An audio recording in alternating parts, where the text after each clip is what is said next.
अब आप बोलेंगे कि आखिर इसका मतलब क्या है। तो फ्रेंड्स, अभी अगर आपको अभी अभी 21 साल हुआ है तो आप इसमें फॉर्म नहीं डाल सकते। जब तक आपको 2023 में मतलब 1 जनवरी 2023 को अगर आपको 21 साल पूरा हो गया है तभी आप इस फॉर्म को अप्लाई कर सकेंगे। इसका मतलब यही है, क्योंकि इसमें बोला गया है कि 21 वर्ष से आपको देखना चाहिए।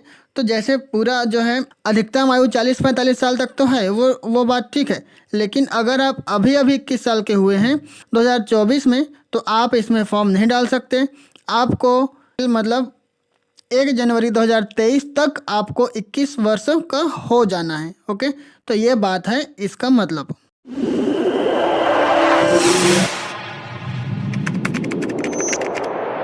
हेलो फ्रेंड्स, कैसे हैं आप सब। स्वागत है फिर से एक नए वीडियो पे। फ्रेंड्स, अभी हम बात करने वाले हैं जो हॉस्टल वार्डन की भर्ती है उसका। और इसमें तो मैं नोटिफिकेशन आपको दिखाऊंगा ही दिखाऊंगा, इसमें क्या क्या बातें हैं वो सारी हम अभी डिस्कस करने वाले हैं। इसके अलावा अभी हम इसमें जो सिलेबस है वो भी डिस्कस करने वाले हैं। और हमारे इस चैनल पे आपको क्या क्या मिलने वाला है वो भी हम बताएंगे। तो प्लीज़, चैनल पे आप फर्स्ट बार आए हैं तो चैनल को सब्सक्राइब कर लेना और इस वीडियो को अपने दोस्त यार में ज़रूर शेयर कर देना। ओके, तो फ्रेंड्स, यहाँ पे हम देखेंगे तो टोटल कितना पोस्ट है, 300 पोस्ट है। ठीक है, और इसमें बैकलॉग भी पोस्ट हैं। किस किस कैटेगरी का कितना कितना पोस्ट है ये भी यहाँ पे आपको शो हो रहा होगा। वैसे इसको मैं हमारा टेलीग्राम का ग्रुप है स्टडी विथ RPL ऑफिशियल करके, उसमें शेयर कर दिया हूँ। वहाँ भी जाके आप इसको बिल्कुल फ्री में देख सकते हैं। तो यहाँ पे अनारक्षित का 114 पोस्ट है। अनुसूचित जाति का 33 पोस्ट है, 33 पोस्ट। अनुसूचित जनजाति का हम देखें तो 87 पोस्ट है, 87 पोस्ट। और अन्य पिछड़ा वर्ग का कितना है, 37 पोस्ट। और यहाँ पे महिलाओं के लिए जो आरक्षण दिया गया है सैनिक के लिए, वो सब भी यहाँ पे दिया हुआ है, तो आप इसको देख सकते हैं। फिर अब हम नीचे आते हैं तो यहाँ पे आपको दिख रहा होगा उनका वेतनमान जो 2400 ग्रेड पे का है। और शैक्षणिक अर्हता, यहाँ पे आपको थोड़ा सा कंफ्यूज हो सकते हैं आप कि एक्चुअल में इसमें 12वीं पास मांगा गया है कि कंप्यूटर भी मांगा गया है।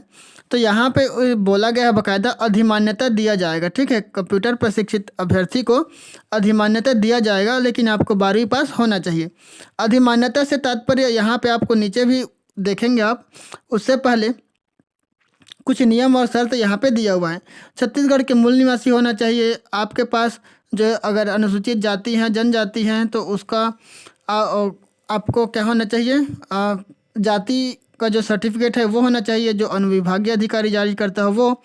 यहाँ पे आप देखेंगे वो भी स्थायी जाति। ठीक है, अब यहाँ पे बोला गया है कि कंप्यूटर प्रशिक्षित अभ्यर्थी को अधिमान्यता दिए जाने का आशय यह है कि प्रश्न पत्र के भाग अ, जिसमें कंप्यूटर ज्ञान से संबंधित 30 अंकों के प्रश्न में से 50% अंक प्राप्त करना अनिवार्य होगा।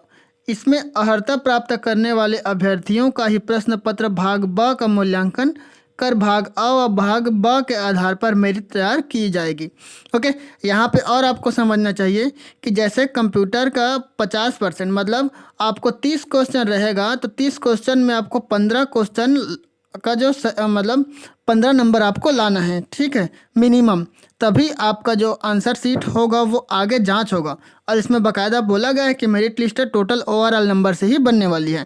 ठीक है, कंप्यूटर का भी और इधर पे आप देखेंगे भाग अ और भाग दोनों से। ठीक, आयु सीमा की बात बोला गया है 1/1/2023 को आपको न्यूनतम वर्ष जो है 21 वर्ष हो जाना चाहिए। अधिकतम आयु का बात नहीं बोला गया, जैसे छत्तीसगढ़ सरकार शासन देती है वैसे ही है। तो आखिर इसका मतलब क्या है, तो इसका मतलब ये है कि अभी आपको अभी 21 साल हुआ है, 2024 में हुआ है, अभी अभी आपको 21 वर्ष हुआ है तो आप इसमें फॉर्म नहीं डाल सकते। 1 जनवरी 2023 तक आपको अगर 21 साल हो गए हैं तभी आप इसमें फॉर्म डाल सकते हैं। तो आप बताना कि अभी आप ऐसा कौन अभ्यर्थी है जो वीडियो देख रहे हैं 1 जनवरी 2023 के बाद में आपका 21 वर्ष हुआ है और आप अप्लाई नहीं कर पाएंगे। ओके, अब आगे हम बात करें तो बस फिलहाल तो इतना ही है, और बाकी जो नियम शर्तें हैं इसको आप खुद से भी पढ़ सकते हैं। बाकी अंतिम तिथि जो आपका जीवित पंजीयन है वो सब सारा कुछ इसमें दिया हुआ है। ठीक है, अब हम बात करेंगे सिलेबस की। इस बार हम देखेंगे तो छात्रावास अधीक्षक का जो श्रेणी द पद है, इसके लिए जो पाठ्यक्रम है, सिलेबस है, इसमें कुछ कुछ जो है चेंज हुआ है। क्या क्या चेंज हुआ है ये भी आपको बता दूं कि इसमें जो है पहले 150 जो है, अभी पिछला जो भर्ती हुआ था अभी तक का, उसमें 150 क्वेश्चन आते थे, 150 नंबर के। हर एक प्रश्न होता था वो 1 नंबर का होता था। ठीक है, अभी जो एग्ज़ाम होगा इसके लिए जो नोटिफिकेशन आया है, इसके लिए जो आप देखेंगे तो कुल मार्क्स कितना है, 100 मार्क्स है और कुल नंबर ऑफ क्वेश्चन भी 100 ही है। ठीक है, मतलब 100 क्वेश्चन आपसे पूछे जाएंगे जो 100 को जो है 100 नंबर के रहेंगे, मतलब हर एक क्वेश्चन आपको 1 नंबर का भी दिखने वाला है। तो ये तो बात है। अब यहाँ पे देखेंगे तो कंप्यूटर का जो भाग आ, जैसे हमने ऊपर पढ़ा कि भाग आ में आपका कंप्यूटर संबंधी ज्ञान पूछा जाएगा। तो यहाँ पे 30 क्वेश्चन पूछे जाएंगे जिसमें आपको 50% मतलब 15 नंबर कट फिट के ना याद रखिएगा।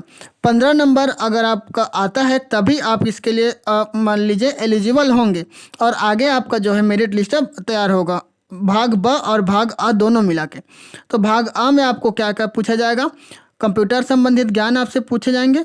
और आप देखेंगे तो यहाँ पे पूरा डिटेल आपको दिया हुआ है कंप्यूटर के कौन कौन से चैप्टर से किस किस टाइप से क्वेश्चन आपको देखने को मिलेगा।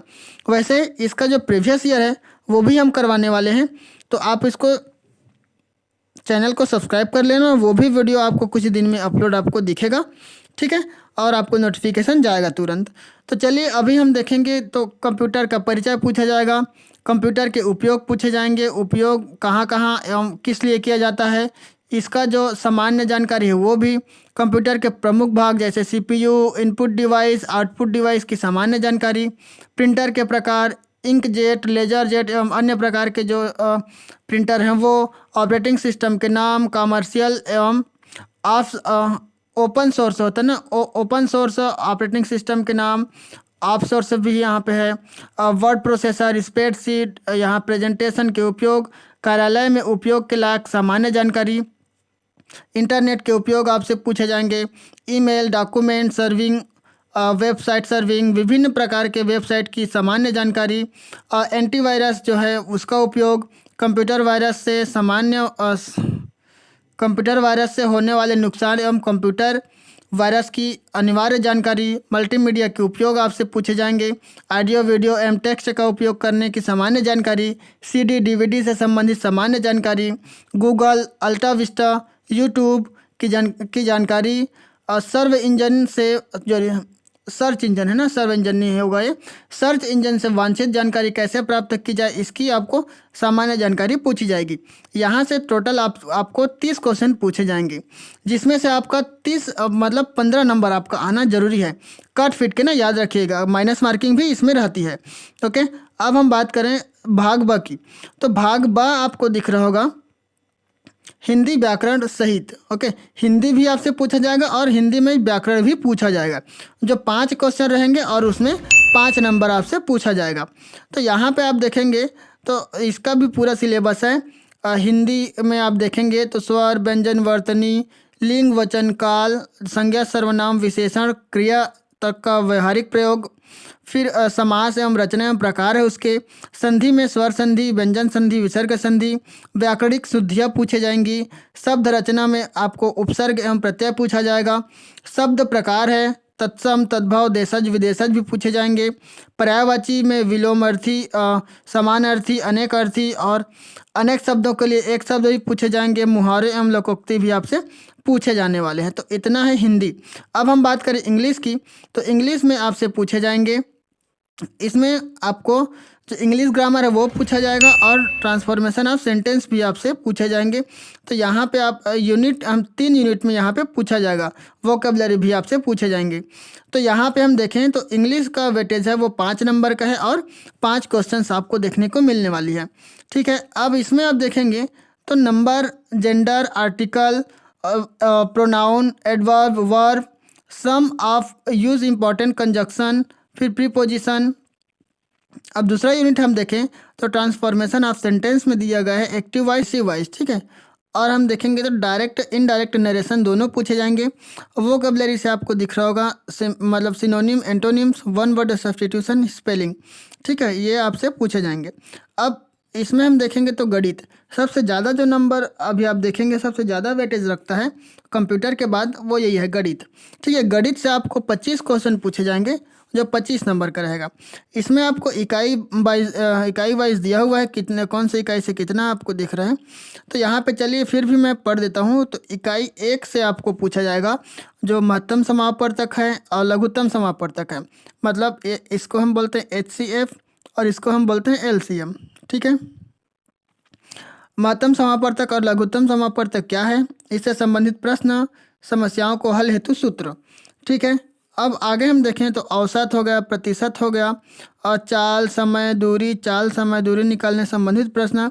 यहाँ पे प्रतिशत में प्रतिशत का अर्थ क्या है, दशमलव को दशमलव एवं प्रतिशत को दशमलव व दशमलव को प्रतिशत में बदलने संबंधी प्रश्न, औसत निकालने संबंधी प्रश्न। तो यहाँ पे दिया हुआ है सिंपल, लेकिन जब आप क्वेश्चन सॉल्व करेंगे तो आपको समझ में आ जाएगा कि किस लेवल से आपको पूछा जाने वाला है।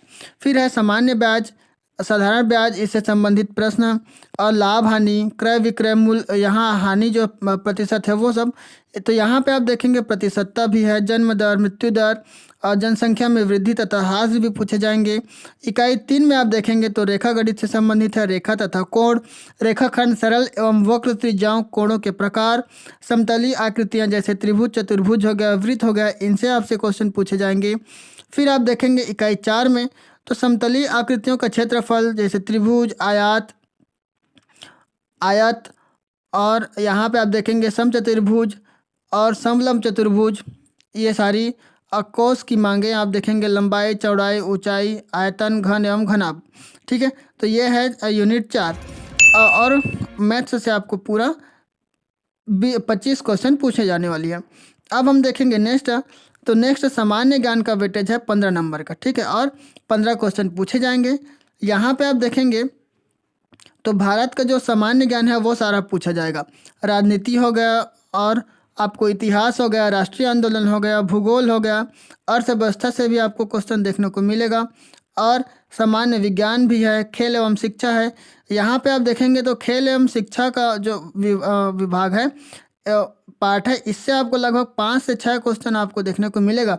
लेकिन यहाँ पे बाकायदा ये भी कर दिया गया है कि 4 क्वेश्चन, 3 क्वेश्चन, 2 क्वेश्चन यहाँ पे बाकायदा बोला गया है। सामान्य विज्ञान से आपको जो क्वेश्चन है वो 3 क्वेश्चन देखने को मिलेगा, खेल संबंधी प्रावधान है 4, ऐसे ही देखेंगे अर्थव्यवस्था से तो आपको 2 क्वेश्चन, ऐसे ही ऊपर में भी आपको दिख रहा होगा भूगोल से 2 क्वेश्चन, इसमें छत्तीसगढ़ का भी शामिल है। ठीक है, छत्तीसगढ़ और भारत दोनों का भी शामिल है। अब हम नेक्स्ट पे हम चलें तो समसामयिक घटना एवं खेलकूद, यहाँ पे 5 क्वेश्चन आपसे पूछे जाएंगे, राष्ट्रीय अंतर्राष्ट्रीय घटना भी। ठीक है, अब सामान्य जानकारी छत्तीसगढ़ की, तो छत्तीसगढ़ की सामान्य जानकारी से आपको मात्र 5 क्वेश्चन पूछे जाएंगे जो 5 नंबर के ही रहेंगे। ठीक है, संक्षिप्त जो राजनीतिक और घटनाक्रम ये। ठीक है, तो ये पूरा हो गया। अब हम देखें बाल मनोविज्ञान से, तो बाल मनोविज्ञान से ये जो है ये एक्स्ट्रा है, पहले बाल मनोविज्ञान का नहीं होता था, लेकिन इस बार जो है बाल मनोविज्ञान के जो है जोड़े गए हैं और इसमें आपको 10 जो है क्वेश्चन 10 नंबर के पूछे जाएंगे। शिक्षा एवं मनोविज्ञान, बुद्धि एवं व्यक्तित्व की अवधारणा, समावेशी शिक्षा, सृजनात्मक एवं व्यक्तिक भिन्नता, निर्देशन एवं परामर्श। तो इस तरीक़ा से आपको 10 क्वेश्चन जो है बाल विज्ञान से पूछे जाने वाले हैं। फिलहाल ये था पूरा सिलेबस। बाकी आप लोग बताना कि कैसी लगी वीडियो, और चैनल पे नए हैं तो प्लीज़ चैनल को सब्सक्राइब कर लेना, ऐसे ही वीडियोज़ आपको मिलती रहेगी। तो चलिए फ्रेंड्स, मिलते हैं फिर ऐसे ही अगले वीडियो में। तब तक सीखते रहिएगा, सिखाते रहिएगा। जय हिंद, जय भारत, वंदे मातरम।